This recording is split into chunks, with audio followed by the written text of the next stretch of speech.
Good day guys! For today's vlog, nandito tayo ngayon sa 10th Avenue Motorstar Caloocan at nandito yung pinakabagong version ng Easy Ride 150 from carb to FI. Ano pang nabago sa kanya? Tutok lang kayo dahil iti-check na nga natin yung kanyang specs, features, and also the price.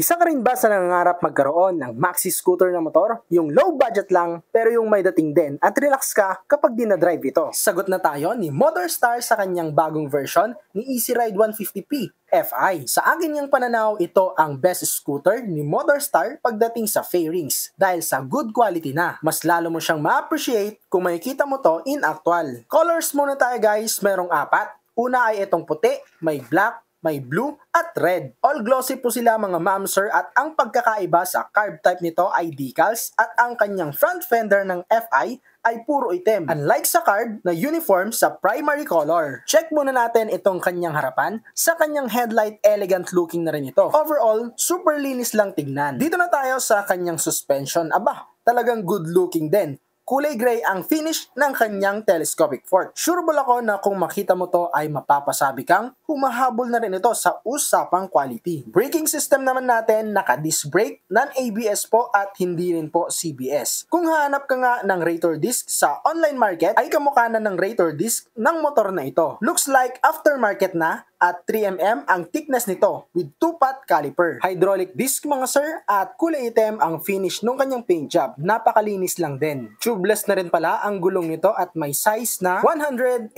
by 14. Ang ginamit naman na brand ay Yuan Xing. Meron din naman tayo ditong fender na maganda ang quality at mataba rin siya. Goods ang finish, pwede ka nang manalamin, lalo na siguro kung ceramic coating mo siya. Mahaba na rin pala itong kanyang fender, kaya kung mabagal ka lang magpatakbo ay possible onti lang ang tatalsik. Malesen mo ang car wash days. Sa right side naman tayo titingin, malinis. Wala siyang speed meter sensor, nasa rear tire na po. Kung papansinin naman natin, ang ilalim ay may air intake na rin, papuntang radiator. Yes po, ito pong motor na to ay oil cooled na rin. Para may airflow din papuntang makina and at the same time ay to lessen the air drag. Nagustuhan ko nga rin itong decals dito sa kanyang side, FI Motorstar. Maganda yung kanyang font at syempre ito yung distinguishing factor sa kanyang carb type. Pogi rin, bagay sa kanyang overall look. Sa kanya naman pong headlight, naka-projector light na po yan. 4 po na piraso. Ibig sabihin, mas solid na yung kanyang ilaw. At split type pa siya. Ibig sabihin, hindi nakakasilaw sa mga kasalubong. Meron din itong plastic separator with stainless chrome na nag-add sa elegant look. Daytime running light ay meron din ito. Nandito po sa ibaba. Pati itong nandito sa kanyang ibabaw. Ayan po, daytime running light lahat yan. Single assembly or nasa loob na po ng headlight. Lahat po yan ay LED. Meron din siyang honeycomb design sa ibaba ng kanyang headlight. Ito po yung kulay itim. Sa ibabaw naman po ng kanyang headlight, nandyan po yung logo ni Motorstar. Sa itsura, mala PCX ang datingan at gumanda sa nilagay ni Motorstar na decals na red and blue na lining. Meron din itong tinted na wind visor. Hindi po siya movable, pero makapal na rin at nakakapagbigay ng shade dun sa kanyang meter panel. Ito naman ang side view ni 150p. Super linis at bagay ang kulay black and white. And speaking of color, ay itim na rin ang side cover nito na isa sa pang distinguishing factor for FI na 150p. Nandyan din itong Easy Ride na naka-emboss at decals na 150p sa may bandang compartment. Makikita rin natin na may cruising at standard foot position siya. When choosing a comfortable scooter, para sa akin dapat present yan para mas mahaba ang makover mong distance na hindi ka ngalay. When traveling, kailangan din natin ng front compartment para sa easy access ng mga gamit natin. At para buksan naman ay mala PCX na din dipindot. At ang maganda dyan, nandyan na sa loob yung kanyang USB type na charging port. Kahit na on the go ka, super busy, nasa long ride ay may accessible na charging station. Hindi ka na mag-worry na malulowbat ang mga gadgets mo. Dito tayo sa kanyang handle na naka-naked naked. Elegant looking na rin ito dahil sa kanyang chrome or stainless bar. Kapag nakasakay ka, ito naman ang itsura nung kanyang cockpit. Napakaganda lang tignan. Right side muna tayo dito sa kanyang rubber grip. Ayan, saktong-sakto sa ating kamay at yung kanyang handlebar end ay bakal na rin yan. Pansin ko rin na merong good quality buttons ang motor na ito. Nandito ang kanyang electric starter, headlight option at kanyang kill switch. Mention ko na rin na meron pa rin siyang kickstart. Going to the right side, nandito naman yung kanyang passing light. Meron din tayo ditong levers na wala pong kulay. At okay din siyang pigain. Buttons naman natin na nandito, ito yung kanyang high and low beam option, busina at meron din yung kanyang turning lights button. Ito naman ang itsura ng kanyang meter panel. Digital na po yan at nandyan yung button para sa ating select and set. May voltmeter, time, RPM, speedometer at fuel level indicator na rin ang kanyang meter panel. Visible din even daytime driving kasi larger ang fonts. Ito naman ang kanyang ignition switch, modernized design keyset with light. Yes po, disusi pa rin at umiilaw ang palibot nito ng kulay blue. Yan po ang itsura ng kanyang mechanical key at dito mo na rin bubuksan yung kanyang fuel and seat. Kailangan mo lang i-turn clockwise yung susi at itapat sa seat and fuel at kung anong gusto mong buksan, yung seat ba or yung fuel, yun lang po ang pipindutin mo. Sa atin naman pong fuel tank, may capacity po ito na 10 liters and sa kanyang fuel consumption, 35 to 40 kilometers per liter.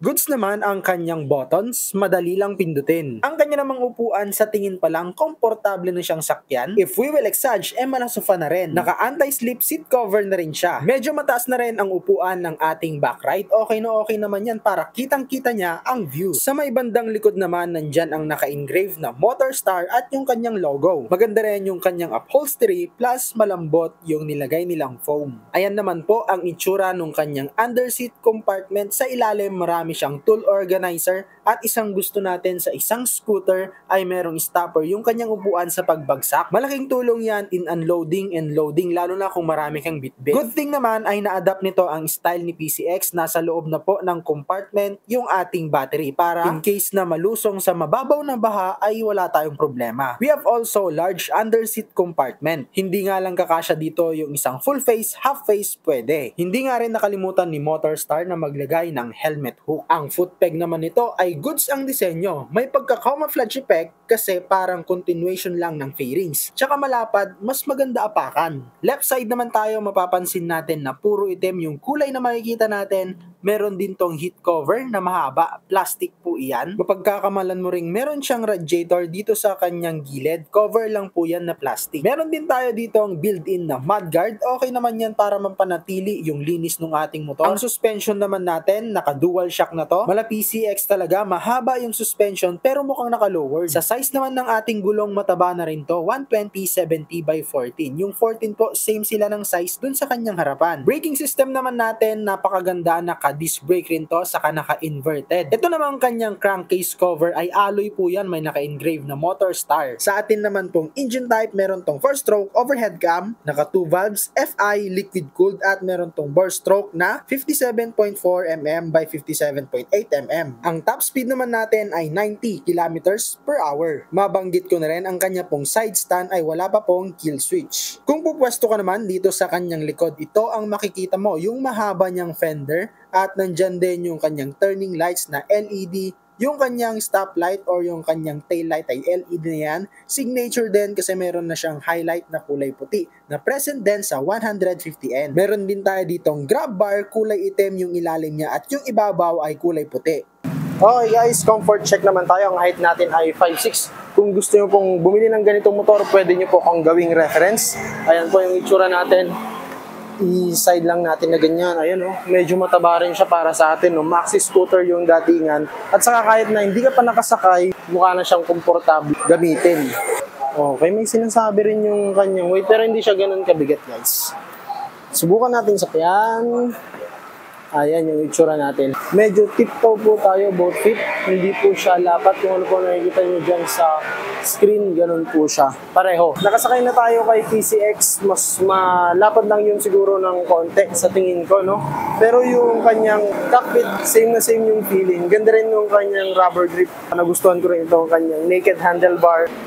Makapit din yung kanyang preno. Hindi ko alam kung naka-combi brake to.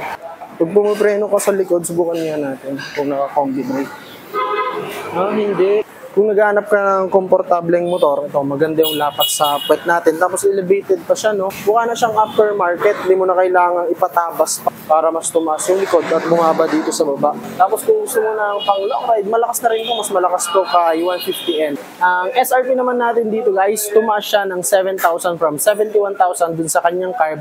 Ngayon ay 78,000 pesos na. Bagong-bago pa tong si 150, kaya wala pa po siyang breakdown para sa kanyang installment. For more info, andyan po yung kanilang FB page at huwag nyo rin pong kakalimutang mag-like, subscribe sa ating YouTube channel, i-share nyo na rin po. Meron din po tayong Facebook page at TikTok, pa-follow na rin po at hanggang dito na lang guys, thank you for watching, ride safe!